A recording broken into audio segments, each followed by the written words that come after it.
నమస్తే, welcome to ID TV. దివ్యాంగులకు తెలంగాణ సర్కార్ గుడ్ న్యూస్ చెప్పింది. ఇంతకుముందు దివ్యాంగులను వివాహం చేసుకున్న వారికి ప్రభుత్వం తరపున ₹1,00,000 ప్రోత్సాహకరం ఉండేది. అలాగే ఇప్పుడు ఇద్దరు దివ్యాంగులు వివాహం చేసుకున్నా కూడా ₹1,00,000 ప్రోత్సాహకాన్ని అందించనున్నట్లు తెలంగాణ సర్కార్ అయితే ఒక మంచి వార్త చెప్పింది.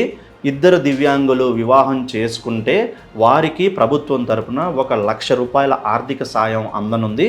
ఇది నిజంగా దివ్యాంగులకు ఒక మంచి వార్త.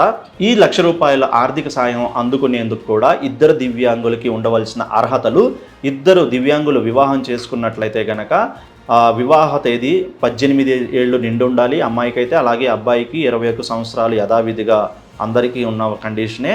రెండవ కండిషన్ వచ్చేసి దివ్యాంగులు ఇద్దరు కూడా తెలంగాణ వాసులై ఉండాలి. ఇంకా మూడో కండిషన్ వచ్చేసి ఇద్దరు దివ్యాంగులు కూడా వారి ధృవీకరణ పత్రం, మేము దివ్యాంగులు అనేసి ప్రభుత్వం నుండి వచ్చినటువంటి ధృవీకరణ పత్రాన్ని సబ్మిట్ చేయాల్సి ఉంటుంది.